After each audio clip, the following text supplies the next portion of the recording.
श्री शिवाय नमस्तुभ्यम। हम सबको पता है कि 4 फरवरी को फागुन मास में पड़ने वाला बुधवार का एक बहुत ही विशेष सा दिन है ना। देखो, जब कभी भी हमारे हिंदू धर्म, हमारे सनातन धर्म के हिसाब से एक तिथि स्टार्ट होती है, जिसको हम लोग क्या बोलते हैं, बताओ जल्दी से। नई तिथि स्टार्ट होती है। जैसे माघ का महीना समाप्त हुआ तो कौन सी आया महीना?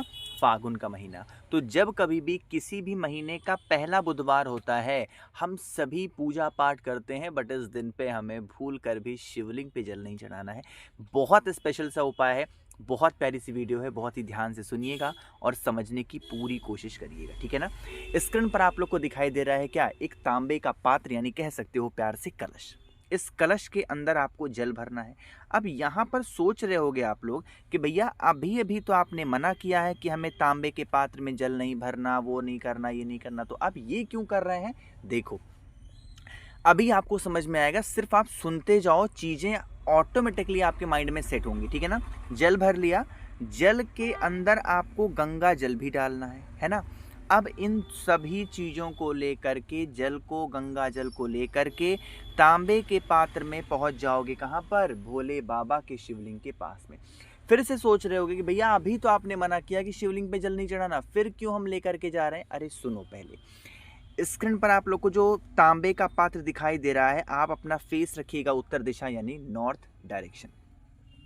इस दिशा में खड़े होकर के अब आप लोग को पहला काम ये करना है कि यह जो तांबे के पात्र का जल होगा, इसे भोले बाबा के शिवलिंग के ऊपर समर्पित नहीं करना है। हम सबको पता है कि भोले बाबा का संपूर्ण परिवार, पूरा परिवार शिवलिंग के ऊपर ही विराजमान है। ये चीज़ें किसी से छुपी नहीं है और मैंने कई बार आप लोग को इसके बारे में बता भी रखा है, बताया है ना।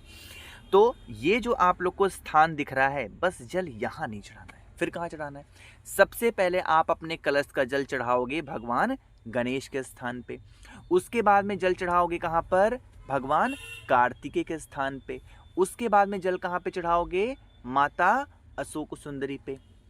और फिर जो जल चढ़ाओगे वो कहाँ पर? माता के हस्त कमल पर। यही 4 स्थान पर ही मात्र जल चढ़ाना है।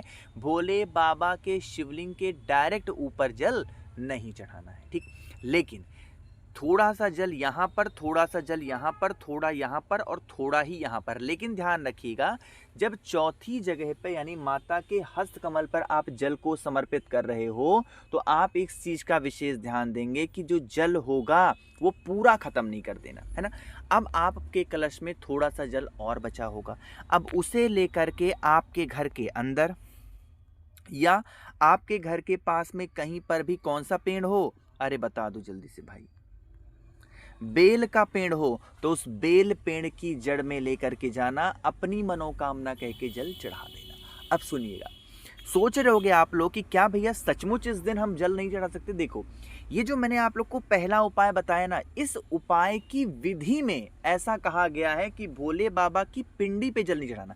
जब आप इस पूरे उपाय को कंप्लीट कर लो, उसके बाद आप जितने लोटा जल चाहो भोले बाबा की शिवलिंग के ऊपर चढ़ाओ। बट ये जो पर्टिकुलर उपाय मैं आपको बता रहा हूँ मनोकामना पूरी करने के लिए, उसमें आपको भोले बाबा के शिवलिंग के ठीक ऊपर जल नहीं चढ़ाना है। बातें क्लियर है क्या? चलिए आगे बढ़ते हैं। इस वीडियो पे करने वाले हम लोग दूसरे उपाय की तरफ, लेकिन उससे पहले आपको बताना चाहता हूं कि आ गई है या फिर आ रही है महाशिवरात्रि। लड्डू गोपाल को अगर आपको भगवान शिव का रूप देना है कुछ इस प्रकार से, कितना सुंदर मनोहर रूप आपको दिखाई दे रहा है। अभी मुझे लगा कि मैं आप लोग को बता दूं कि ऑफर चल रहा है फ्लिपकार्ट पे। मुझसे नहीं लेना है आप लोगों को कुछ भी, कि सोचो भैया कमा रहे होंगे। अरे नहीं, भैया को कुछ नहीं कमाना है इससे। फ्लिपकार्ट पे ऑफर है, बहुत सस्ते प्राइस में मिल रहा है। आप आराम से जाकर के इसको परचेज कर सकते हो, ठीक है ना। और अपने लड्डू गोपाल को महाशिवरात्रि या उससे पहले सजा सकते हो ऐसे अच्छे से, है ना।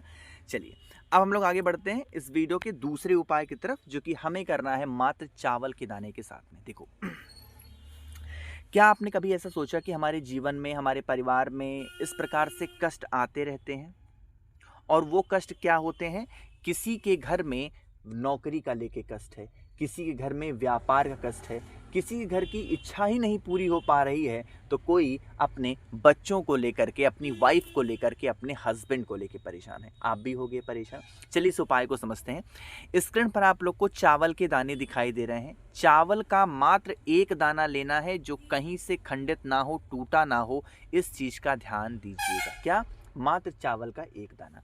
चावल के एक दाने के साथ आप लोग को बेलपत्र भी एक लेनी है। कितनी लेनी है? मात्र एक बेलपत्र लेनी है और पहुंच जाना है सीधा देवादिदेव महादेव के शिवलिंग के पास में।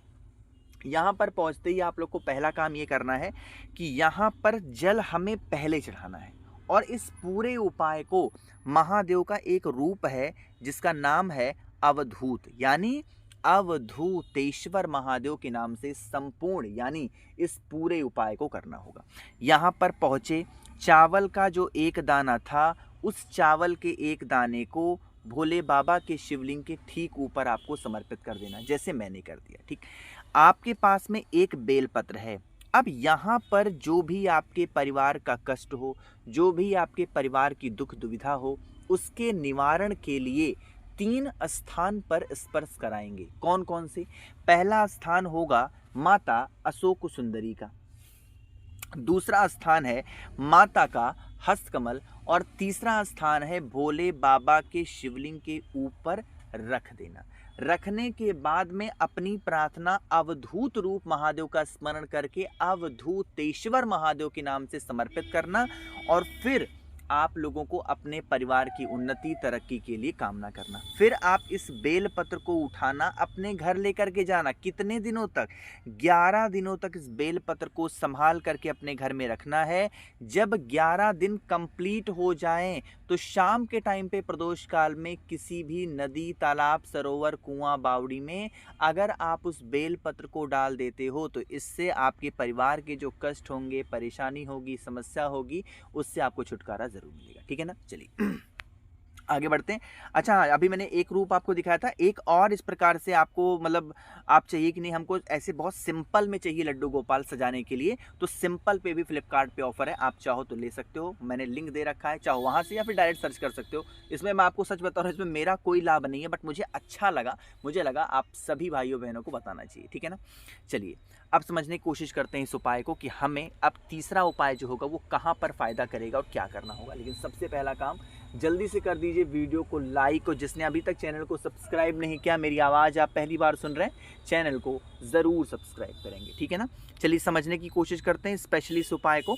ये उपाय हम लोग करने वाले हैं भाई रोग बीमारी। अच्छा, आपको नहीं लगता कि इस दुनिया का सबसे संपन्न व्यक्ति वही माना जाता है या वही होता है जिसके घर में रोग बीमारी नहीं होती है? मानते हो आप कभी भी ना? तो आपको क्या करना है, थोड़ा सा 1 चुटकी काला तिल लेना। ठीक है ना? बहुत ज़्यादा की कोई आवश्यकता नहीं है, कोई ज़रूरत नहीं है। ठीक है ना? मात्र 1 चुटकी काला तिल लो और उस 1 चुटकी काले तिल के साथ में पीला चंदन ले लो। क्या करना है? पीला चंदन लेना और पहुंच जाना है भोले बाबा के शिवलिंग के पास में। यहाँ पर पहुंच करके या फिर कह सकते हो यहाँ पर आने के बाद में आपके पास में जो काला तिल है उसे अपने पास में रखेंगे। पहले पीले चंदन का लेपन, महादेव का एक नाम और है, वो नाम है कुंदक रूप, यानी कुंदकेश्वर महादेव का स्मरण करना है, कुंदकेश्वर महादेव का ध्यान करना है और उसका लेपन आपको 2 स्थान पे करना है। सॉरी, कौन कौन से? पहला स्थान होगा माता अशोक सुंदरी का स्थान, जैसे मैं लेपन कर रहा हूँ आपको भी ऐसा ही लेपन करना। ठीक, और दूसरा स्थान होगा भोले बाबा के शिवलिंग के ऊपर का पोर्शन। ठीक, आप लेपन यहाँ कर रहे हो या आप लेपन यहाँ कर रहे हो, दोनों स्थानों पर कुंदकेश्वर महादेव का ही स्मरण करना होगा। रोग बीमारी जब खत्म ही ना हो और परेशानियां बढ़ती जा रही हो तो महादेव का कुंदक रूप ध्यान रखिएगा। ठीक है ना? चलिए, इतना हो गया। अब इतना करने के बाद में आपके पास में होना चाहिए क्या? काला तिल। जो भी व्यक्ति घर में बीमार है, जो भी व्यक्ति परेशान है, बीमारी ठीक नहीं हो पा रही है, उसका नाम और गोत्र बोल करके थोड़ा सा काला तिल भोले बाबा के शिवलिंग के ऊपर और थोड़ा सा काला तिल माता अशोक सुंदरी के स्थान पे चढ़ाना। उस व्यक्ति का नाम और गोत्र बोलना। जो भी व्यक्ति घर में आपके बीमार रहता है, परेशान रहता है, और भोले बाबा से विनती करना कि हे शिव शंभो, हमारे घर परिवार में ये व्यक्ति बीमार है, इन्हें आप ठीक करें। ऐसे प्रार्थना करके और फिर 1 लोटा जल मात्र चढ़ा देने से आपके घर में, आपके परिवार में, आपकी फैमिली में कभी किसी भी रूप में कैसे भी संकट, परेशानी, समस्या नहीं आने वाली है। करिएगा ज़रूर इस उपाय को, जिससे आपको लाभ बहुत होगा और आपकी फैमिली में कभी बीमारी प्रवेश नहीं करेगी। बाकी कोशिश की है मैंने आप सभी को बहुत ही प्यार से अच्छा बताने की। कोई बातें समझ में ना आई हो तो नीचे कमेंट सेक्शन में पूछिएगा, मैं पूरी कोशिश करूँगा रिप्लाई करने की। मेरे जितने भाई बहन आवाज़ आज मेरी पहली बार सुन रहे हैं, चैनल को ज़रूर सब्सक्राइब करेंगे और वीडियो को लाइक सभी को करना है। श्री शिवाय, नमस्तुभ्यं।